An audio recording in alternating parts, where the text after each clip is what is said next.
देखो, हम तुम्हें नामदेव जी की कथा सुनाते हैं।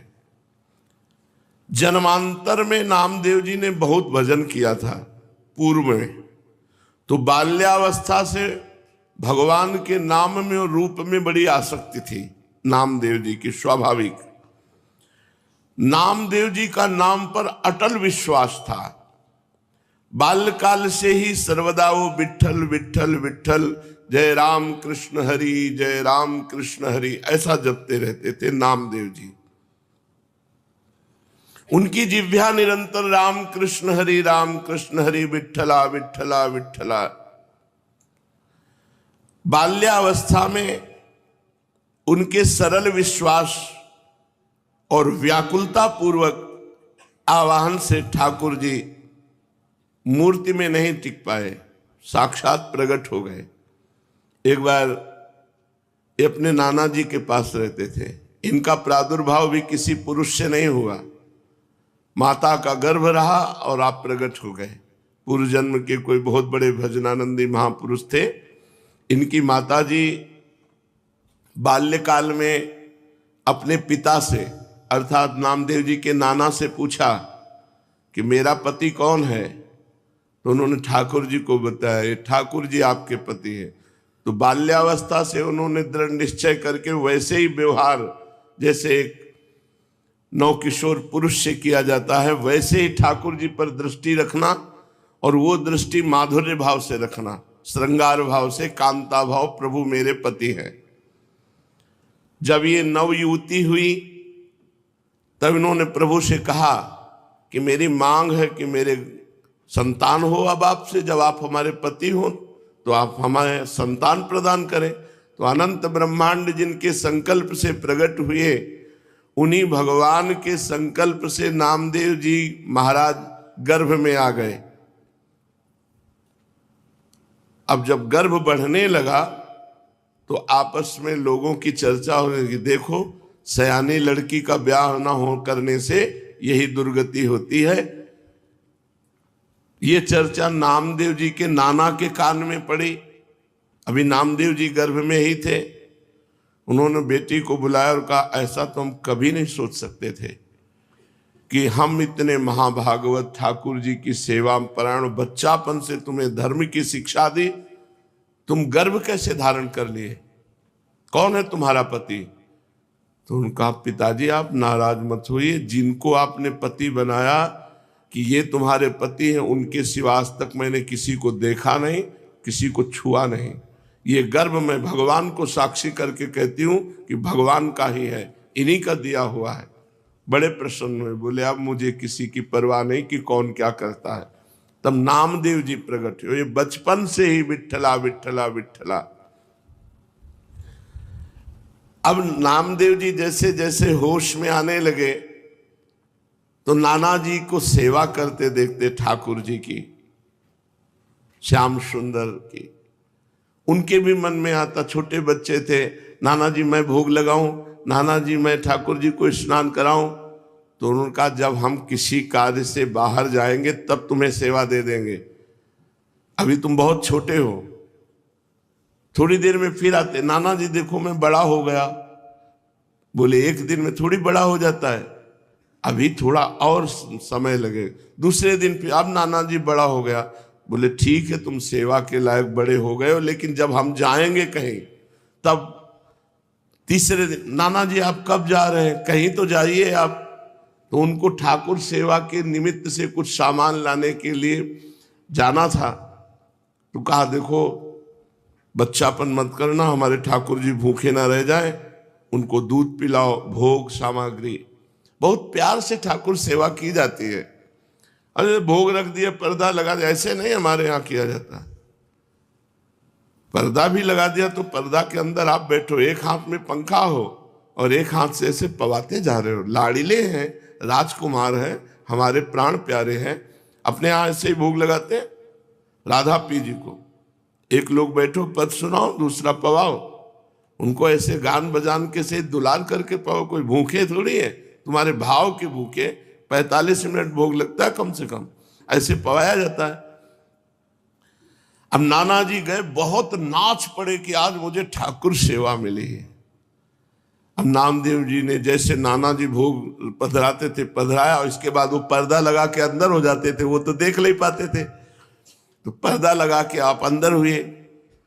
अब भोग सामग्री में जैसे जल फेरा के जल रखना, भोग लगाना, नाना जी ने कहा भूखे न रह जाएं, अगर ये भूखे रह गए और नाना जी से बता दिया तो कभी सेवा नहीं मिलेगी। नामदेव जी ने कहा ठाकुर जी पालो। वहां तो ठाकुर जी पा ही नहीं रहे, वो भाव से भोग लगाते थे। हम लोग सबसे बड़ी पीड़ा ये थी कि नाना जी को ठाकुर जी कह देंगे कि मैं भूखा हूं और भोग नहीं पाया तो हमें सेवा नहीं मिलेगी। नामदेव जी ने बार बार प्रार्थना की, जब नहीं पाए तो नामदेव जी ने कहा कि देखो अगर नहीं पाओगे छुरी ली, कहा अपना गला काट देंगे, आपको पाना पड़ेगा, नहीं हमारी सेवा छूट जाएगी। अब वो सीधे एकदम सरल बच्चा बिल्कुल सच्चाई में उतर आए, वो भगवान प्रकट हो गए। कहा पाओ, बोले हम रोज वैसे ही पाते थे जैसे तुम पर्दा लगा दिया, हम ऐसे भाव से पा लेते थे, तुम तो जबरदस्ती कर। बोले नहीं, पूरी थाल का पाओ। जब शिकायत करोगे नाना से कि हमें वो ठाकुर जी बातचीत कर रहे, अपने हाथ से नामदेव जी दूध पिला रहे ठाकुर जी को, तो अत्यंत व्याकुलता और सत्य भाव कि ठाकुर जी हैं, ठाकुर जी को प्रकट होना पड़ा और दुग्ध पान किया। बड़ी प्रसिद्धि नामदेव जी की, नाम का प्रकाश। भगवान विट्ठल उस दिन से रोज वार्ता करते थे नामदेव जी से। एक बार काशी आदि तीर्थों की यात्रा करके निवृत्तिनाथ, ज्ञानेश्वर, सोपानदेव, मुक्ताबाई, नामदेव और गोरा कुम्हार जी के घर ये सब बड़े बड़े संत बैठे हुए थे। समस्त साधुजन गोरा कुम्हार भी बड़ी ऊंची के स्थिति के महात्मा थे, तो उनके यहाँ एक थापी पड़ी हुई थी जिससे मटकी को गोल किया जाता है। मुक्ताबाई ने ऐसे थापी उठाई और गोरा कुम्हार से कहा चाचा जी ये क्या वस्तु है? गोरा कुम्हार जी ने कहा ये थापी है। मुक्ताबाई ने कहा ये किस काम में आती है? गोरा कुम्हार ने कहा इससे मिट्टी के घड़े को ठोक ठोक करके देखा जाता है कि पक्का हो गया कि कच्चा भी है। मुक्ताबाई ने कहा अच्छा, इससे देख करके पता चलता है पीट करके कि घड़ा पक्का है या कच्चा? तो मैं देखूं घड़ा पक्का है कि कच्चा? तो उनका देख लो। उन्होंने समझा घड़े की बात। उन्होंने ज्ञानदेव, सोपानदेव, एकनाथ जी, बड़े बड़े भक्त जो बैठे थे सब कैसे थापी मारी, कोई नहीं बोला। जब नामदेव जी के थापी मारी तो उन्होंने कहा ये क्या है, ये क्या खिलवाड़ कर रहे, सर पे थापी मार। बोले चाचा ये घड़ा कच्चा है। ये बोल पड़ा ये घड़ा कच्चा है। तो सब संत हंस दिए और गोरा कुम्हार जी भी हंस दिए और कहा अच्छी बात है, कच्चे है नामदेव। गोरा कुम्हार ने जब कहा कि हाँ कच्चा, तो नामदेव जी को बड़ा सकुच लगा, एक अपमान जैसा प्रतीत हुआ और वे क्रुद्ध हो गए। उन्होंने कहा आप दोबारा थापी हमारे माथे पे मत मार देना। और सब लोगों ने हमें कच्चा क्यों कहा? यह अन्यायपूर्ण क्रिया साधु को करके ऐसा थोड़ी किया जाता है, नामदेव जी ने कहा। गोरा कुमार और अन्य साधुओं के मस्तक पर जब थापी थप थप करके लगी तो किसी ने नहीं बोला, लेकिन नामदेव जी को गुस्सा आ गया और नामदेव जी ने ऐसा बोला। गोरा कुम्हार जी ने कहा यह कच्चा घड़ा पक्का है, मतलब इसमें संशय नहीं है, नामदेव जी कच्चे साधु हैं। अब उनको और सब संतों के बीच में ऐसा जब कहा तो हृदय में बड़ा चुभा। नामदेव बुरा मत मानना, तुम भक्त अवश्य हो, इसमें कोई संशय नहीं, पर अभी तुम्हारे अभिमान को कोई चोट नहीं पहुंचाया, अभी तुम्हारा अभिमान सुरक्षित है, इसलिए तुम कच्चे साधु हो। ठाकुर जी के पास वो एकांत में गए विट्ठल भगवान से, और विट्ठल भगवान से कहा कि सब लोग हमको कच्चा कह रहे हैं, तो मैं कहाँ से कच्चा हूँ?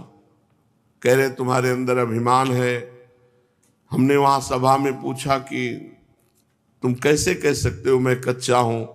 तो हमें जब भगवान साक्षात हमसे बात करते हैं तो कच्चा कैसे? तो उन्होंने कहा तुम निगूढ़ा हो, तुमने अभी तक गुरु नहीं बनाया इसलिए तुम कच्चे हो।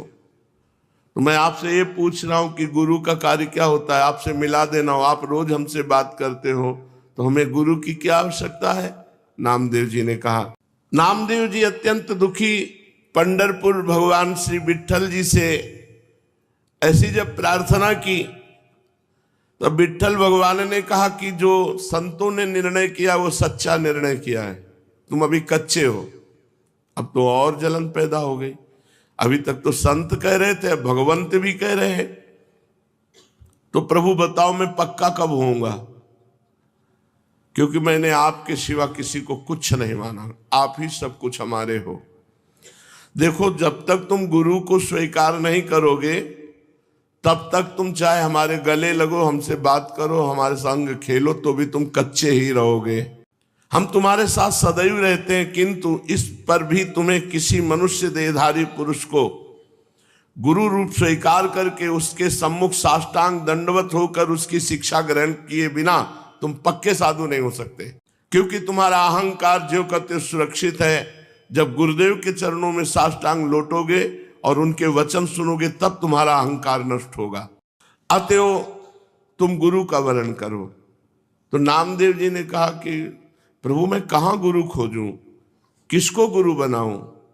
तो कहा जाओ, सामने जंगल है, उसमें एक भगवान शंकर का मंदिर है, उसमें एक विशोबा खेचर नाम के महापुरुष पड़े हुए हैं, उनको गुरु रूप में वरण कर लो। वहां गए, बड़ी विचित्र दशा देखी। वो बड़े अवधूत कोटि के महापुरुष भगवान शंकर के पिंड पर जो चिन्ह है शिवलिंग, उस पे तो पैर रखे हुए हैं और डेहरी पे सर रखे हुए आराम से सो रहे हैं। नामदेव जी गए, उन्होंने कहा कि इनको क्या गुरु बनाए, ये तो साधारण वैष्णव धर्म को भी नहीं जानते हैं। शिवलिंग पर पैर रखे हैं और डेहरी पर सिर रखे हैं। कहा महात्मा शिव जी से पैर हटाइए। तो आंख खोल के देखा और कहा बेटा जहां शिव ना हो वहां पैर रख दो। इस बात को वो समझ नहीं पाए कि कण कण शिव स्वरूप है, कोई ऐसा कण नहीं जहां शिव ना हो। उन्होंने पैर पकड़ा और हटाया। जे ही हटाया तो वहां दूसरा शिवलिंग, जिधर हटाते उधर शिवलिंग, क्योंकि सिद्ध महापुरुष ओहो चरणों में गिर गए। कहा बेटा कोई कण ऐसा नहीं जहां भगवान ना हो। बस नामदेव जी के हृदय में ये बात बैठ गई। कोई कण ऐसा नहीं है जहां भगवान नहीं, सर्वत्र भगवान है। नामदेव जी को उपदेश दिया। नामदेव जी ने विशोबा जी के चरणों में आत्मसमर्पण कर दिया। नामदेव जी विट्ठल भगवान को केवल मंदिर में ही मानते थे। एक दिन एक कुत्ता वो ठाकुर जी के लिए भोग बना रहे थे, रोटी बना के ऐसे रखी, घी गरम कर रहे थे, वो रोटी लेके भागा। गुरुदेव की बात याद आई, कोई कण ऐसा नहीं जहां श्री भगवान न हो। तो कुत्ते में भी भगवान है। कटोरा घी का लेके पीछे भागे चले जा रहे, प्रभु रूखी मत खाओ, घी चुपड़ा लो। नाथ अब हमसे छुप नहीं सकते, गुरुदेव की कृपा हो गई, आप ही हो। कुत्ते में भगवान को ढूंढ लिया।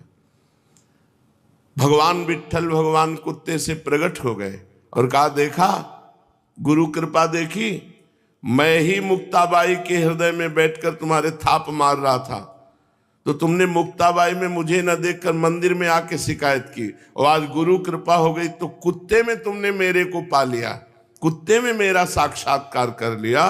तो गुरु कृपा विशिष्ट है, केवल ग्रंथ से देखकर मंत्र पढ़ने से भगवत प्राप्ति नहीं होती, गुरु कृपा से होती। 6 महीने में भगवत प्राप्ति कर ली ध्रुव जी ने, क्योंकि नारद जी जैसे समर्थ गुरु द्वादशाक्षर मंत्र का उपदेश किया। पांडुरंगा के आदेश से नामदेव जी सिद्ध महापुरुष हो गए। सर्वत्र भगवान का। एक बार भूत प्रकट हुआ तो उसमें कहा जय हो लंबकनाथ, बहुत लंबा चौड़ा भूत, उसमें विट्ठल भगवान को देख लिया। नामदेव जी के निरंतर अश्रु चलता रहता और गुरु प्रताप से वो सर्वत्र भगवान का साक्षात्कार करते। अचित चित ईश्वरहा चेतन अचेतन सब कुछ भगवान है, ऐसा नामदेव जी को दर्शन होने लगा।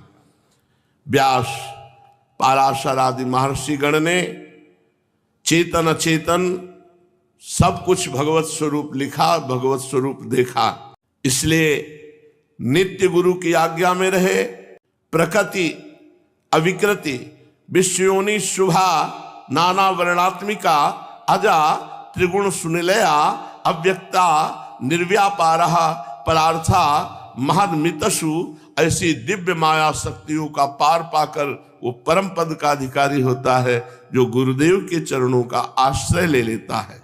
इस प्रकार चेतन अचेतन में सर्वत्र भगवत दर्शन कराने की सामर्थ्य केवल गुरुदेव में है। केवल मंत्र जपने से नहीं होगा कि तुम किसी किताब पुस्तक ग्रंथ से मंत्र ले लो और उसी से जपो और भगवान की प्राप्ति हो जाएगी। हमको ऐसे गुरु की जरूरत है जो आकार रूप धारण करके हमारे सामने हमको उपदेश करें, हमको डांटे, हमको दुलार करें, जिससे हम माया मुक्त हो जाएं। शिष्यस्य तद्दिनम देवी कोटि सूर्य ग्रह समः चंद्र ग्रहण कालम ही तद्दिनम वरवर्णिनी गुरोर दर्शन मात्रेण सर्व पापै प्रमुच्यते तत्क्षणात् चलापांगी दानम कुर्याद् विचक्षयाः। हे महादेवी, जिस दिन गुरु दर्शन लाभ हो जाए उस दिन शिष्य को करोड़ों सूर्य ग्रहण में दान देने का फल प्राप्त हो जाता है।